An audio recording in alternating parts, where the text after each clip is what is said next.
Hi guys! Second day na nga ng vacation namin dito sa Ilocos at pupuntahan naman namin ang Bantay Abot Cave. Located pala to sa Pagudpod, Ilocos Norte. At isa na nga rin tong tourist attraction na dinadayo namin mga travelers. Medyo matarik nga lang yung daanan namin pababa kaya mag-iingat ka talaga. Medyo nasanay na nga kami sa mga ganitong akyatin kasi nakakakit na rin kami ng bundok. Isa lang naman talagang dapat palakasin mo dito yung tuhod mo kaya dapat medyo magaan ang katawan mo. Hindi naman mahirap puntahan to kaya naman kayang-kaya ng mga bagets. Mabato nga lang ang mga dadaanan kaya mag-iingat tayo baka tayo'y madulas. Wala pa naman gamot sa kaangahan. Meron ngang mga araw na high tide dito. Kaya nga, ina-advise nga nila na i-check yung tide charts para sa specific dates kung kailan kayo pupunta rito. Second trip pa nga namin dito sa Ilocos pero hindi namin siya napuntahan nung first joiners namin. Siguro high tide nung mga panahon na yan kaya hindi na rin namin napuntahan. Narating na nga namin dito sa taas at talaga napakaganda nga ng view dito. Masasabi ko nga na sulit talaga ang pictorial nyo dito dahil nga sa ganda ng view. Tawag dito ay Bantay Abot Cave pero hindi ito kuweba. Ito pala isang natural na rock formation na may malaking butas na nabuo matapos ang malakas na lindol. Madalas nga ikumpara ang hugis nito sa isang balyena kung saan ang malaking butas ay tila mata ng hayop. Malapit pala ang Bantay Abot Cave sa Cabigan Falls, Patapat Viaduct at Bangi Windmills. Ngayon naman, paano naman kami bababa na hindi kami mag-slide? Sige, kaya mo yan. Ginusto nyo yung umakyat O sige, yan. Oh, humawak na sa matitigas be. Baka madulas ka dyan.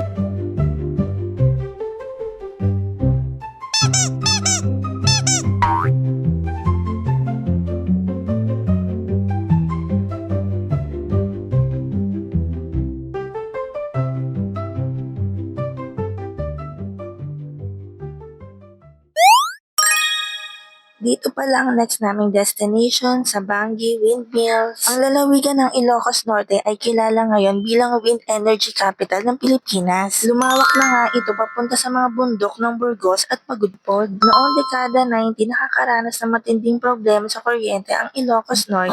Nagsagawa nga ng pag-aaral ang National Renewable Energy Laboratory at natuklasan nga nila na ang Ilocos Norte ay may excellent wind resources dahil sa lokasyon nito na nakaharap sa South China Sea. Noong June 18, 2005, nagtayo sila ng 15 higanting turbina na nakahanay sa Black Sand Beach ng Bangi. At nadagdagan pa nga ito ng 5 pang turbina noong 2008. At noong 2014, nagdagdag ng 6 pang turbina na mas malalakas ang kapasidad. Ito na rin ang naging mukha ng turismo sa Ilocos. Wait, there's more! Hindi pa nga doon natatapos ang proyekto dahil nagdagdag muli sila ng turbina sa kabundukan ng Burgos, Ilocos Norte. Ito pala ang pinakamalaking wind farm sa Pilipinas nung ito ay buksan. Hindi tulad ng Bangi na nasa patag na baybayin. Ang mga windmill sa Burgos ay nakatayo sa bundukan at burol na sumasakop sa mahigit 600 hektarya. Mayroon itong 50 na turbina at kaya mag-supply ng 150 MB na kuryente. Malaking bagay nga na nagkaroon ng windmills dito sa Ilocos Norte dahil nasolusyonan na ang nagiging problema nila sa kuryente. Kasabay ng Burgos, binuksan din ang isa pang wind farm sa bayan ng Pagudpod. Ito ay matatagpuan sa barangay Caparis, Pisan, Pagudpod. Meron din itong 27 turbina na nakatayo rin sa mga gulod at burol. Hindi nga inaasahan na magiging tourist spot ang mga ito. Dahil nga sa proyektong ito, nabawasan ang paggamit ng fossil fuels na naglalabas ng masamang usok. Ang Ilocos Norte ngayon ay isa sa mga probinsyang may pinaka-stable na supply ng kuryente.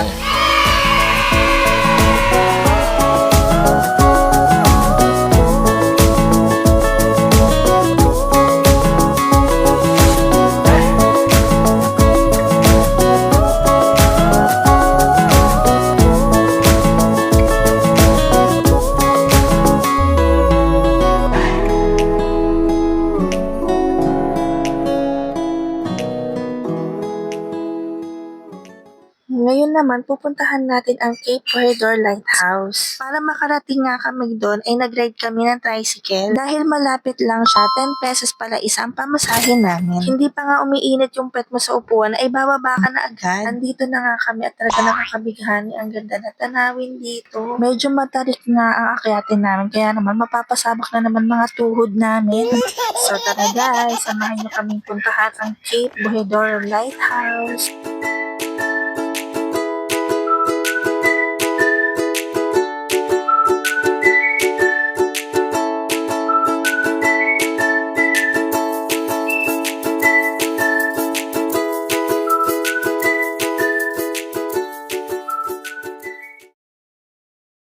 Na-reach na nga namin dito sa taas at magbabayad lang kami ng entrance fee na 10 pesos each. At pwede na kami magpa-picture sa loob ng lighthouse. Ang Cape Bojador Lighthouse, na kilala rin bilang Burgos Lighthouse, ay isang pamanang istruktura mula sa panahon ng mga Espanyol. Matatagpuan nga pala ito sa Villa de Nagpartian Hill, Burgos, Ilocos Norte. Unang ang pinailawan toon noong March 30, 1892. Itinayo pala ito upang gabayan ang mga barkong dumadaan sa hilagang baybayin ng Luzon. Yun pala ang dahilan kaya pala itinayo to, no? Meron pala itong taas na 66 feet at nakatayo sa focal height mula sa dagat. Sa kasalukuyan nga, ito ay moderno na at gumagamit ng solar power. Sa loob ng Cape Bojador Lighthouse sa Burgos, Ilocos Norte, makikita ang lumang Parola Tower, museo na naglalaman ng mga antigong gamit ng mga Kastila, lumang ilaw ng Fresnel lens at mga kwarto na dating tirahan ng mga bantay Parola. Ngayon, nagsisilbi itong bahagi ng heritage site na dinarayo ng mga turista. Kinilala nga ito bilang National Historical Landmark at National Cultural Treasure.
Bago nga kami mag-check-in ay nag-lunch muna kami. Dito na nga pala kami sa vegan at mamaya lang ay pupunta na kami sa Hidden Garden. Lahat nga na nakakainan namin ay talaga masasarap ang luto.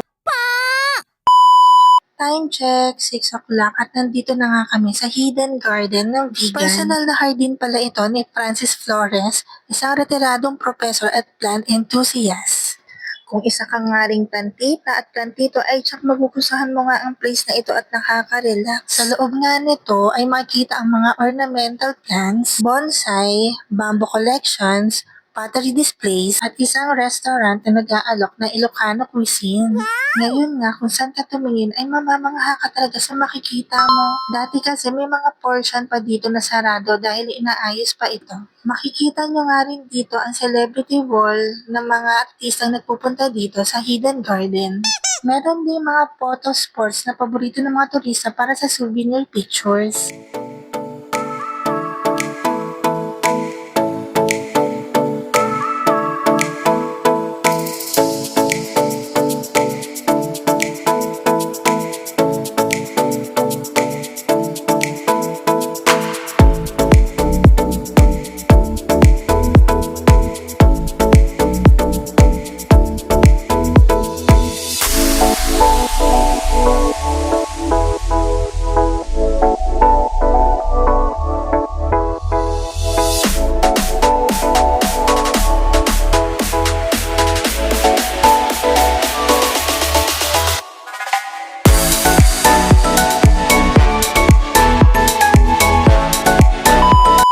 Andito na nga kami sa plaza ng vegan at meron palang dancing fountain dito. Kaya naman, tumigil nga muna kami dito at para makanood. Maririnig nyo nga sa mga bata na sobrang saya nga nila. Hindi ko nga naman layan, ay pati ako napapawaw na. Masarap talagang maging bata dahil wala ka pa naman talagang problema. Kung magkaroon nga lang ako ng chance sa maging bata ulit ay susulitin ko na talaga. Dahil nga malabo naman mangyari yun, ay i-enjoy na lang natin ang pagiging matanda. Wala naman akong pinagsisisihan kung di ko nagawa ang ibang bagay ng kabataan ko. Ang importante ngayon, i-enjoy mo ang buhay. At kaya mo nang bilhin ang mga bagay na hindi mo nabibili nung bata ka pa. Isipin mo na lang yung buhay natin parang fountain. Minsan nasa taas ka, minsan naman nasa baba. Kaya nga may kasabihan na go with the flow.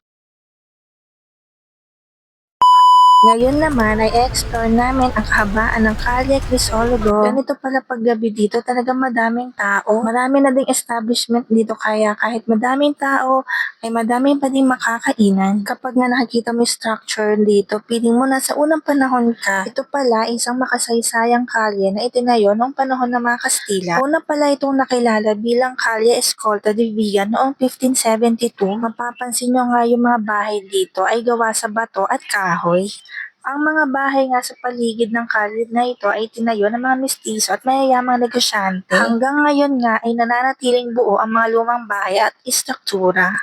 Agaw pansin nga ang ginagawa nito ni Kuya. Kung titignan mo nga yung mga bola sa kamay niya ay parang hindi ito sumasayad. Kapag ito nga ay nilalaro niya sa kanyang palad ay para bang nakalutang ang mga to. Ang galing talaga ni Kuya, oh, ang taray. Kung makita nyo nga parang ang gaan-gaan ng bola pero pag nahawakan nyo na ay mabigat nga daw ang mga ito.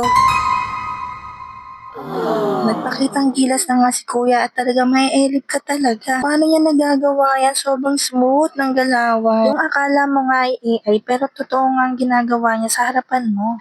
Wala na talaga ako masasabi dahil ang mga Pinoy ay talagang napaka-talented. No cut nga yun na talagang actual niyang ginagawa sa kamay niya. Pati nga siguro yung open na third ay kitang-kita niya ang galing ni Kuya. Kudos sa'yo Kuya, pwede ka nang isali sa talentadong Pinoy.